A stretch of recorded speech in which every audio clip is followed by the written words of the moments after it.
ദൈവനാമത്തിന് മഹത്വമുണ്ടാകട്ടെ. എല്ലാ പ്രിയപ്പെട്ടവർക്കും കർത്താവായ യേശുക്രിസ്തുവിൻ്റെ നിസ്തുല്യമായ നാമത്തിൽ സ്നേഹവന്ദനം. കഴിഞ്ഞ ക്ലാസ്സിൽ നമ്മൾ പെസഹ എന്താണെന്നും അതിൻ്റെ പ്രാധാന്യത്തെയും പറ്റി നമ്മൾ ചിന്തിച്ചു. പുതിയ നിയമ വിശ്വാസികളായ നമുക്ക് വേണ്ടി അറുക്കപ്പെട്ട കുഞ്ഞാടിനെ ഓർക്കുന്ന കർത്തൃമേശ എന്ന ആ ശുശ്രൂഷ എത്ര ഗൗരവമേറിയതാണെന്നും നമ്മൾ ചിന്തിക്കുകയുണ്ടായി.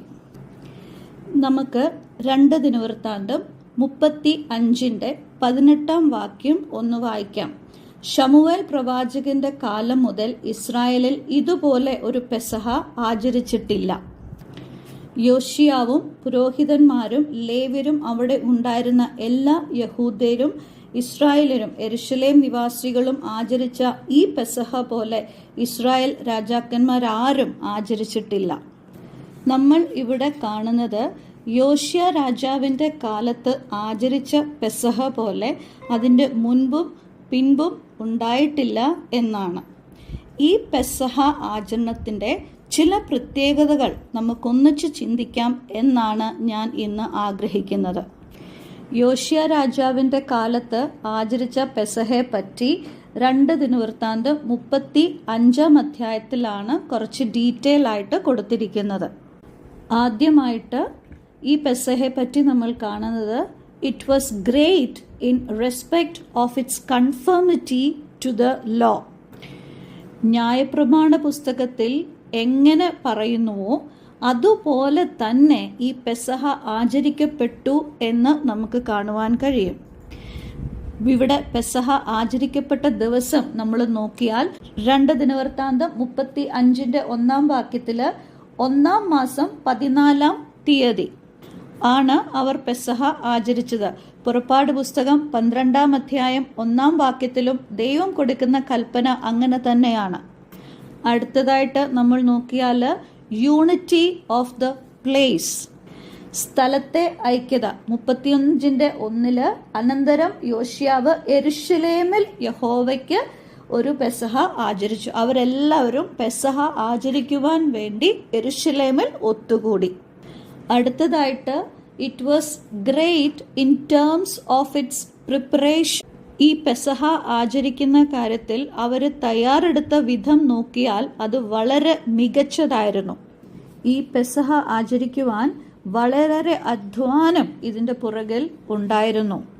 അത് നമുക്ക് 2 ദിനവൃത്താന്തം 1 മുതൽ 6 വരെയുള്ള വാക്യങ്ങൾ വായിച്ചാൽ മനസ്സിലാക്കാവുന്നതാണ്. 2 വാക്യത്തിൽ പുരോഹിതന്മാർ താന്താങ്ങളുടെ വേലയ്ക്ക് നിർത്തി അവരെ യോശിയ രാജാവ് ധൈര്യപ്പെടുത്തുകയും ചെയ്യുന്നു. 3, 4 വാക്യങ്ങളിൽ ലേവ്യരെ ധൈര്യപ്പെടുത്തുകയും മാത്രമല്ല അവരവരുടെ ചുമതലകളെ യോശിയ രാജാവ് ഏൽപ്പിക്കുന്നതായിട്ടും നമുക്ക് കാണാം. 2 ദിനവൃത്താന്തം 35:3 നിയമപ്പെട്ടകം തിരിച്ച് ശലോമോൻ രാജാവ് പണിത ആലയത്തിൽ വെക്കുവാൻ യോശിയ രാജാവ് കൽപ്പിക്കുന്നുണ്ട്. ലേവ്യ പുസ്തകം 22 പുരോഹിതന്മാർ എങ്ങനെ അവരെ തന്നെ ശുദ്ധീകരിക്കണം എന്നുള്ള കൽപ്പന ദൈവം കൊടുക്കുന്നുണ്ട്.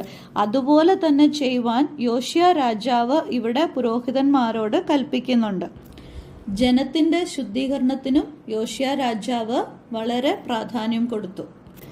So this Passover was great in terms of its preparation. ഒരുക്കങ്ങളിലും ഈ പെസഹ മികച്ചതായിരുന്നു. അടുത്തതായിട്ട് this Passover was great in terms of the completion of the rituals. 2 ദിനവൃത്താന്തം 35 മൊത്തം ഒന്ന് വായിച്ചാൽ ന്യായപ്രമാണ പുസ്തകത്തിൽ പറയുന്ന എല്ലാ ആചാര രീതികളും പ്രമാണിക്കുവാൻ യോശിയ രാജാവ് വളരെ ശ്രദ്ധിച്ചു. അത് വളരെ തികവുള്ളതായിരുന്നു. അടുത്തതായിട്ട് ഈ പെസഹയെ പറ്റി നമ്മൾ ചിന്തിച്ചാൽ it was great in terms of the contributions. ഇവിടെ ഇസ്രായേൽ മക്കൾ എല്ലാവരും അവരവരുടെ പ്രാപ്തിക്കനുസരിച്ച് ഇതിനു വേണ്ടി സംഭാവന ചെയ്തു എന്ന് നമുക്കവിടെ വായിക്കുവാൻ കഴിയും. ഇത് വളരെ മഹത്വരമായ ഒരു കാര്യമാണ്. അതിന് മാതൃക കാട്ടിയത് യോശിയ രാജാവ് തന്നെയാണ്.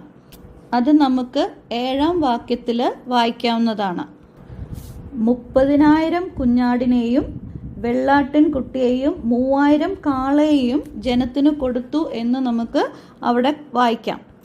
8ഉം 9ഉം വാക്യങ്ങളിൽ യോശിയ രാജാവിൻ്റെ ഓഫീസേഴ്സ്, അതുപോലെ ഹിൽക്കിയ പുരോഹിതൻ, സെക്കറിയ, ജെഹേൽ, അതുപോലെ 9-ാം വാക്യത്തിൽ കനന്യ, ഷെമയ, നെഥനിയേൽ, ഹഷ്ബയ, ജെയിൽ, ജൊസബാത്ത് ഇങ്ങനെയുള്ള ഓഫീസേഴ്സും അവരാൽ ആവോളം ഇതിനു വേണ്ടി സംഭാവന ചെയ്തു എന്ന് നമുക്ക് വായിക്കാം.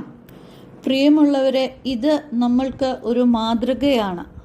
പുറപ്പാട് പുസ്തകം 23:15 ദൈവത്തിൻ്റെ കൽപ്പനയുണ്ട്, വെറുങ്കൈയോടെ നമ്മൾ ദൈവസന്നിധിയിൽ ചെല്ലരുത്. പ്രിയ സഹോദരിമാരെ, ഞാൻ ഇവിടെ ഓർമ്മിപ്പിക്കുവാൻ ആഗ്രഹിക്കുന്ന കാര്യം, നമ്മൾക്ക് ഈ ഭൂമിയിൽ ലഭിച്ചിരിക്കുന്നതൊക്കെയും ദൈവത്തിൻ്റെ ദാനം മാത്രമാണ്. അത് സമയമായിരിക്കാം, ടാലൻസ് ആയിരിക്കാം, ധനമായിരിക്കാം, എഡ്യൂക്കേഷൻ ആയിരിക്കാം, മക്കളായിരിക്കാം, എന്തിരുന്നാലും ഇവയൊക്കെയും ദൈവനാമ മഹത്വത്തിനായി ഉപയോഗിക്കുവാൻ നാം ബാധ്യസ്ഥരാണ്. അവസാനമായിട്ട് ഈ പെസഹയുടെ പ്രത്യേകത, it was great in terms of the unity. ഈ പെസഹ ആചരിച്ചത് ജനം എല്ലാം ഒറ്റ മനസ്സോടുകൂടിയാണ്, ഐക്യതയോടെയാണ് ഈ പെസഹ ആചരിച്ചത് എന്ന് നമുക്ക് അവിടെ കാണുവാൻ കഴിയും.